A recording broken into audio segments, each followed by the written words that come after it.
Wow, waktu berjalan dengan cepat ya, karena nggak hanya sekarang sudah hari Rabu yang berarti saatnya main prediksi-prediksian, tetapi juga minggu ini akan menjadi balapan terakhir sebelum summer break. Jadi ya marilah kita puas-puasin dulu, karena setelah minggu ini, sebulan kita nggak akan disuguhi balap-balapan F1.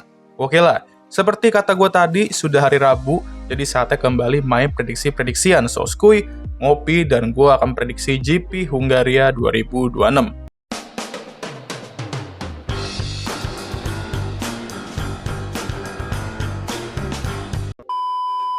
Well, prediksi gue soal Spa kemarin lumayan lah, bener lebih dari 3 dan sudah hat-trick prediksi gue gacor ya. Mari kita kuatrikan minggu ini dengan mulai dari prediksi pole dan pemenang.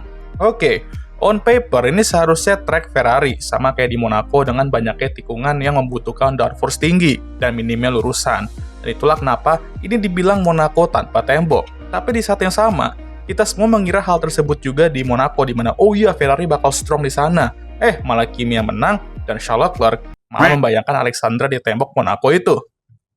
Plus Hungaroring ini dikabarkan akan memiliki 4 straight mode, dan Mercedes dengan PU dan manajemen baterai sekelas gelar S3 itu pun bakal memanfaatkan hal tersebut. Jadi ini cukup sulit ya, tapi sepertinya gue akan prediksi bahwa Charles Leclerc, pole sitter musim lalu, akan meraih pole position lagi di musim ini, di mana dia membawa rongsokan SF25 itu ke pole position musim lalu. Musim ini dengan SF26 yang better sekali ya, harusnya dia bisa. Tapi pemenangnya ya bukan dia, melainkan Lewis Hamilton. Well, ini juga merupakan salah satu track di mana Lewis selalu strong, dan Lewis musim ini juga selalu strong ya. Jadi anggap aja ini akan menjadi salah satu pattern itu di mana Ferrari sengaja mengalah untuk gak menang di minggu lalu itu ya, karena next week-nya kan masih ada race tuh, dan jeda-jeda ceduknya kurang lama kalau dia menang di Spa misalnya gitu. Sehingga mereka coba cari race di mana jeda ke next race-nya lama, kayak 2 minggu atau mungkin summer break kayak nanti nih ya, itu baru mereka menang. Nah, kayak yang gue bilang tadi tuh kan, setelah race ini summer break, dan bisa nggak tuh kalian bayangin seandainya mereka menang di sini, dan selama sebulan kalian bakal di-spam?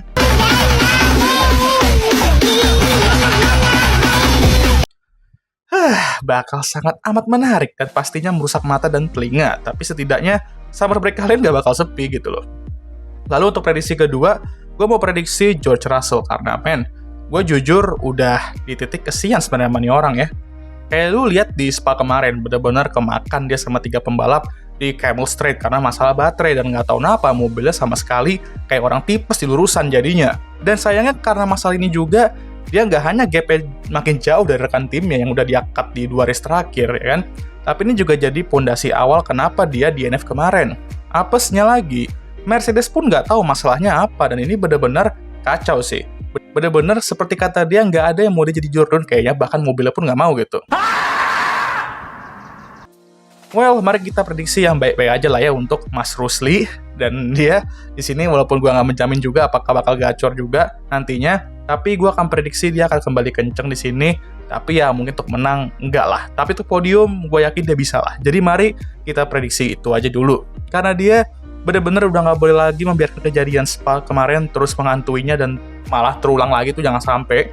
Karena jujur sulit kalau misalnya keulang lagi ya. Dan tentu berharap sesuatu terjadi ke Kimi lagi kayak di Silverstone atau Barcelona. Tapi ya itu kan bukan doa yang bagus juga, dan hal kayak gitu juga nggak bakal selalu kejadian. Jadi lu on merit harus step up gitu. Dan mobilnya juga semoga ditemukan masalahnya apa. Untuk prediksi ketiga, sepertinya gue akan prediksi VCARB, karena well, ini tim bener-bener emang lagi on fire banget dengan terus konsisten mencetak poin. Dan feeling gue, ini akan terus berlanjut di sini, dan gue dengan pede mengatakan bahwa kedua pembalap bakal meraih poin di sini. Di Spa, balapan mereka emang agak sedikit berantakan dengan Audi kenceng di sana dan Alpine juga main mengganggu. Tapi di sini sepertinya mereka akan kembali on fire dengan kedua pembalap dan jadi abang-abangan Q3 lagi. Karena nggak tahu ya, tapi dari seluruh mobil di grid F1 sekarang, dan sebenarnya dari beberapa tahun ke belakang juga, mobil VCARB itu kelihatannya yang paling enak untuk dikendarain karena nggak ada pembalap yang benar-benar struggle dengan mobil itu. Well, betul satu orang ya. Tapi mostly benar-benar nyaman toh semua pembalap nyetir mobilnya. Jadi ya gue prediksi VCARB akan terus memasak sementara abangnya Red Bull ya memasak juga kayak di Spa kemarin. Tahu-taunya tipes lagi startnya. Tapi berita terbesar di Hungaria ini ialah Aston Martin. Hah? Aston Martin? Gerobak hijau itu? Really? Well, sabar dulu kali ya, jangan jadi Miguel deh yang suka ngekat gue pas lagi ngomong. Karena di race ini, Aston Martin akan memperkenalkan mobil B-Spec mereka. Dan kabarnya, ini akan membuat mobil mereka improve di kisaran 2 detikan. Oke, sebelumnya, 2 detik itu gede ya kalau di F1. Dan kalau kita ngomongin tanpa konteks saya dulu nih, lu bakal mikir ini bisa buat mereka jadi tim yang dominan. Tapi perlu diingat, konteksnya, mereka aja sekitar 4 detik lebih lelet dari tim tercepat. Jadi ya ibarat cuma ngekat setengahnya aja, tapi mereka juga sebenarnya sekitar 2 detikan lebih lelet dari Williams sama Audi lah, yang berada di zona papan tengah bagian bawah. Jadi, jika update ini beneran bisa mengupgrade mobil mereka 2 detik, ya sepertinya gap mereka ke tim lain yang gue sebut tadi akan sangat deket. Dan mungkin mereka akan mengasapi Cadillac lebih rutin. Dan you know what? Gue akan pede dengan prediksi gue bahwa salah satu dari mereka akan tembus ke Q2 di balapan ini.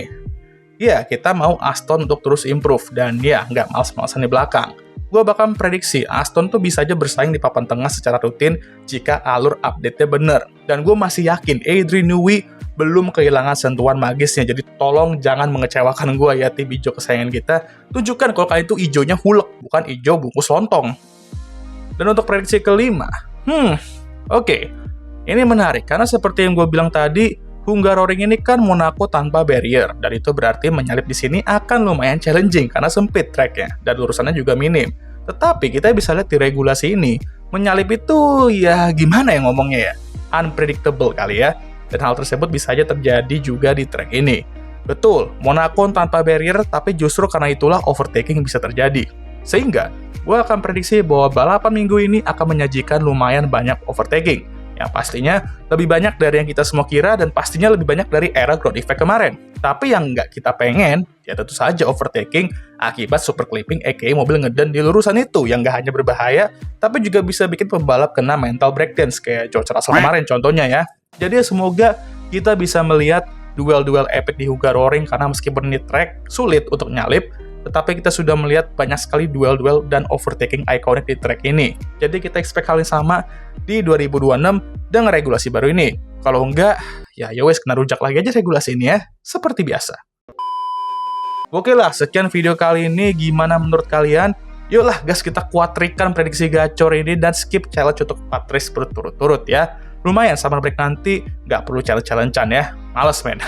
Oke lah, jangan lupa untuk like, subscribe, dan share video ini, dan jangan lupa juga untuk menyalakan lonceng notifikasi agar semua tahu ketika gue ngupload video baru. Jangan lupa juga untuk follow Instagram gue. Dek, abang udah capek. Seperti biasa, videonya kalian tutup oleh. Okay guys, thank you for watching.